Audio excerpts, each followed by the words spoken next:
मानव कल्याण किसे कहते हैं? मेरा कल्याण किस में है? इसका उत्तर अपने आप को ही दीजिए कि हमारा कल्याण किस में है। लोग मानते हैं कि धनवान होना कल्याण है, ऐश्वर्यवान होना कल्याण है, संपत्तिवान होना कल्याण है, नाम प्रतिष्ठा यश वैभव कीर्तिवान होना कल्याण है। आप कहोगे नहीं, अभी यहां पे मना करोगे, लेकिन यहां से निकलते सब भागते इसी के पीछे हैं, धन के पीछे, ऐश्वर्य के पीछे, नाम के पीछे, प्रतिष्ठा के पीछे, वैभव के पीछे। यह कल्याण का मार्ग नहीं। कई लोग उत्तर यह भी दे रहे होंगे अपने आप को कि कल्याण का मतलब स्वर्ग की प्राप्ति, वैकुंठ की प्राप्ति, नारायण हरि की प्राप्ति। तो ये बहुत बाद का विषय आपने पकड़ लिया। अभी जीवित अवस्था में अगर मैं कह दूं कि कल के कल आपका कल्याण होना चाहिए, तो उस कल्याण को आप किस रूप में लोगे? कई लोग कहेंगे कि गुरुजी प्राप्त हो जाएं वो कल्याण है, हम ब्रजवास कर लें वो कल्याण है, जगन्नाथपुरी चले जाएं वो कल्याण है। सब कर रहे हैं आज की डेट में, इसमें कोई बड़ी बात नहीं है। कल्याण है क्या? हमारा मन ठाकुर जी का स्मरण करे, यह सामान्य बात हो गई है। आजकल सब लोग ठाकुर जी का स्मरण करते हैं, पर हमारी किसी क्रिया, हमारे किसी विचार और हमारे स्वभाव से प्रसन्न होके ठाकुर जी हमारा स्मरण करें, यह हमारा कल्याण है, यह हमारा कल्याण है। मेरा सुमिरन हरि करें। अब भक्ति की परिभाषा थोड़ी बदलनी है। मैं हरि का सुमिरन करूं, यह तो बहुत समय से चला आया है, पर भक्ति ऐसी हो कि मेरा सुमिरन हरि करें, मेरा स्मरण ठाकुर जी कर रहे हैं। महाप्रभु जगन्नाथ जी के परम भक्त हुए श्री माधवदास जी महाराज, उनके मन में इच्छा हुई कि मैं जगन्नाथपुरी से अब ब्रज की यात्रा करने जाऊं। तो महाप्रभु जी से जब आज्ञा लेने के लिए गए, जगन्नाथ जी से जाकर के कहा कि हे जगन्नाथ जी, मैं ब्रज यात्रा पर जा रहा हूं, मैं वृंदावन यात्रा पर जा रहा हूं। जैसे ही उन्होंने कहा मैं वृंदावन जा रहा हूं, तो श्री महाप्रभु जगन्नाथ जी व्याकुल हो गए। जैसे कोई एक बालक छटपटा जाता है, जैसे देखता है कि मेरे पिताजी बाइक पे बैठ गए, गाड़ी में बैठ गए, अभी ये बाहर घूमने जा रहे हैं, तो बालक छटपटा जाता है, ऐसे ठाकुर जी छटपटाने लगे। और माधवदास जी से बोले, हे माधव, तू वृंदावन क्यों जा रहा है? मैं बैठा तो हूं यहां पे, मैं तेरे सामने बैठा हूं, तुझसे बात करता हूं, तेरे साथ आनंद करता हूं, फिर भी तुझे व्रज जाने की आवश्यकता क्यों है? तू मत जाना, मेरा मन कैसे लगेगा? मेरी दृष्टि में यह कल्याण है। आप ठाकुर जी के पीछे हैं, यह बात बिल्कुल ठीक है, सभी पीछे हैं, पर हम आप में से एक कोई ऐसा है जिसके पीछे ठाकुर जी हैं, उसके प्रेम में आसक्त होकर के, उसके भाव में आसक्त होकर के ठाकुर जी उसके अनुब्रजाम में हम नित्यम पूये ये तन्य रेणु भी। ठाकुर जी स्वयं कह रहे हैं, मेरे पीछे भक्तों की टोली चले, मुझे उसमें आनंद नहीं आता, पर उन भक्तों की टोली में से एक कोई इतना रसिक, इतना प्रेमी, इतना भावुक जब मुझे दिख जाता है तो उसको आगे करता हूं, उसके पीछे पीछे मैं चलता हूं। आज स्थिति यह है, हम ठाकुर जी के अधीन हैं, पर एक ऐसा प्रेम हो जाए कि ठाकुर जी वो अधीन तो नहीं होंगे, पर ठाकुर जी हमारे यूं हो जाए कि हमारे बिना ठाकुर जी का मन नहीं लगे, तू मत जाए मुझे छोड़ के, तू मेरे पास रहे, ये हमारा कल्याण है। महाराज जी, हमारे छोटे से गिरधर लाल जी हैं, अभी ब्याहुला हुआ उनका, तो वैसे तो प्रसिद्ध बात है, मैं बता चुका हूं, लेकिन विदेश यात्रा पर जाना था, तो हम अपने ठाकुर जी को संग लेके चलते हैं, यहां भी आए हैं, कटनी भी आए हैं। तो विदेश यात्रा पे जाना था, तो विदेश जाते हैं तो महाराज जी ठाकुर जी को सिक्योरिटी वाले और ये लोग, भारत में तो हम निवेदन कर देते हैं ठाकुर जी हैं, स्पर्श मत करना, तो मान जाते हैं, पर विदेशों में तो वो अब अंग्रेज लोग, वो क्या माने क्या जाने।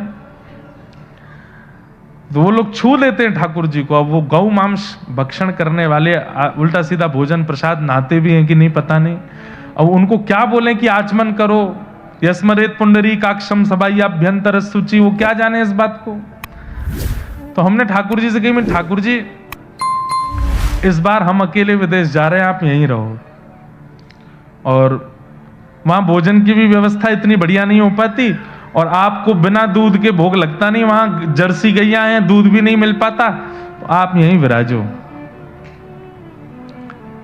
तो जैसे ही महाराज जी ठाकुर जी से कही कि आप यहीं विराजो, ये बालक सेवा करेंगे, तो हमको जहां जहां विदेश में जाना था 24 घंटे के अंदर सबके यहां घटना हो गई, सबके फोन आ गए, महाराज जी इस बार मत आइए, हमारे यहां कुछ हो गया है।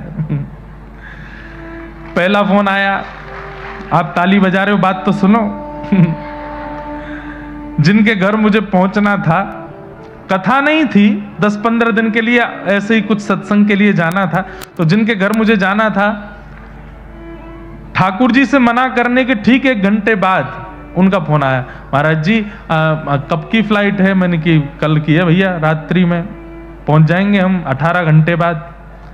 तो बोले महाराज जी वो हमारे घर में एक घटना हो गई। मैंने क्या हो गया? मुझे मेरी पत्नी को जॉब से निकाल दिया है किसी कारणवश, और घर में बड़ी तनाव भरी स्थिति बन गई है, और उसको जॉब दिलानी है, ये करना वो करना है, बड़ा वैसा माहौल हो गया महाराज जी। इस बार थोड़ी क्षमा प्रार्थी हैं, 3-4 दिन की जो सेवा थी वो हम नहीं कर पाएंगे। मैंने कोई बात नहीं, 3-4 दिन बाद जिनके पास जाना था उनके पास चले जाएंगे, पुरानी बात है। अब 3-4 दिन बाद जिनके पास जाना था उनका भी 3 घंटे बाद ही फोन आ गया, बोले महाराज जी आप यहाँ कब आ रहे हैं? मैंने कि भैया हमको कल निकलना है, और हमको फोन करना भी था कि हम सीधे आपके यहाँ ही आ रहे हैं, 3 दिन बाद नहीं आएंगे, कल ही आ रहे हैं। नहीं महाराज जी वो एक बार हो गया। मैंने कहा क्या हो गया? बोले हमारी माता जी को अटैक आ गया, हम भारत जा रहे हैं वापस। मैंने कहा अरे भैया 2 जगह के कैंसिल, और तीसरे हमारे एक रिश्तेदार रहते तो उनके यहाँ जाना था, उनका भी फोन आया, उनके यहाँ भी कुछ घटना घटी। तीनों घटनाओं के घटते ही मैं समझ गया कि ये घटना इसलिए हो रही है कि ठाकुर जी बोले दारी के मोह ना लेके जाएगो तो वह ना जान दूंगा मैं। महाराज जी बिल्कुल सत्य बात है। हमने जाके ठाकुर जी से कही, मैंने हे ठाकुर जी टिकट विकेट बहुत महंगी बन गई है, सब हो गया है, मैं आपको ले चलूंगा। अब पुलिस वाले सिक्योरिटी वाले कुछ करें सो करें, और वहां दूध नहीं मिले तो नहीं मिले, आपको लेके चलूंगा, बिल्कुल निश्चिंत रहो, पर सुबह तक मुझे संकेत दिलवा दीजिए कि आपको जाना है कि नहीं।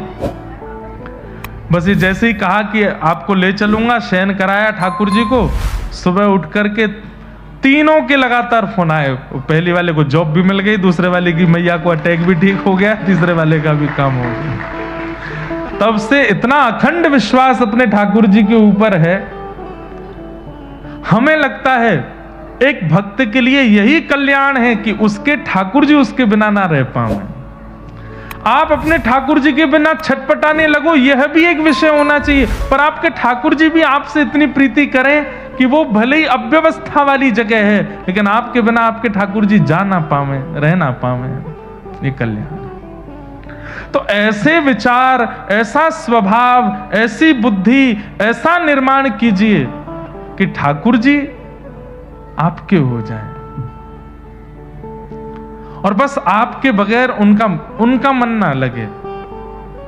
कई लोग कहते हैं हमारा ठाकुर जी के बगैर मन नहीं लगता, ये प्रारंभिक बात है। इसकी चरम स्थिति तो तब मानिए जब ठाकुर जी का आपके बिना मन ना लगे, ठाकुर जी का चित्त ना लगे। तो मानव कल्याण के लिए क्या करना चाहिए, ये प्रश्न लेकर के सौनकादि ऋषि बैठे हैं। तभी सूत जी महाराज ने आकर के उत्तर दिया, प्रीति सौनक चित्ते ते यतो विच्मी विचार्य च सर्वसिद्धांत निष्पन्नम संसार भयनाशनम।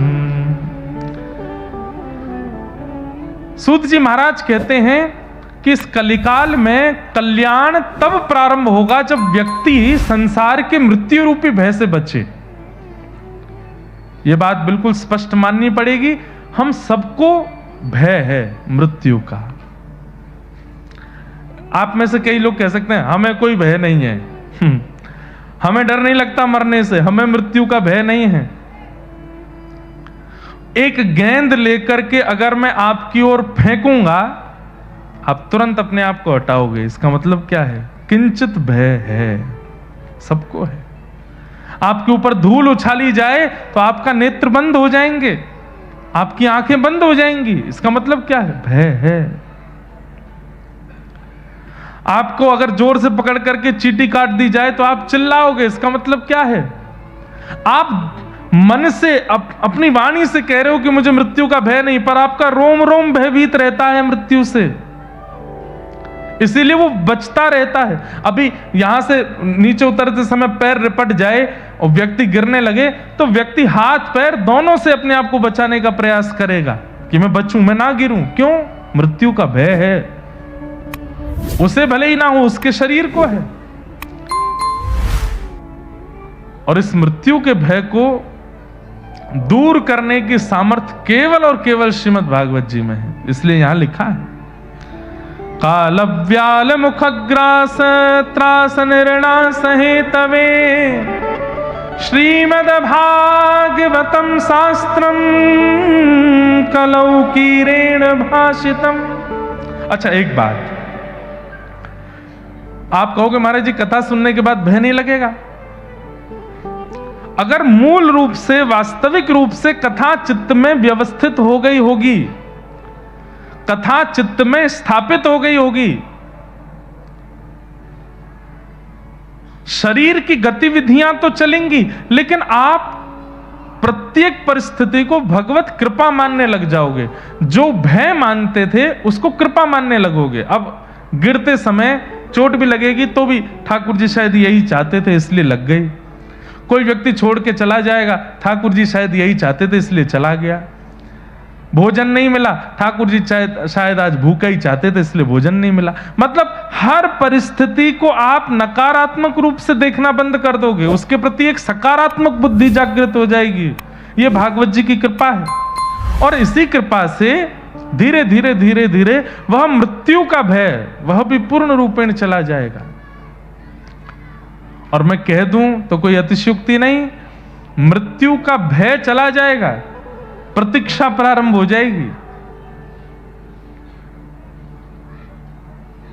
अब हमें प्रियतम से मिलना है, अब हमें श्याम सुंदर से मिलना है, ठाकुर जी से मिलना है, यह प्रारंभ हो जाएगा। इसलिए श्रीमद् भागवतम शास्त्रम कलौ कीरेण भाषितम। मानव कल्याण यदि करवाना चाहते हैं कलिकाल में तो श्रीमद् भागवत शास्त्र है।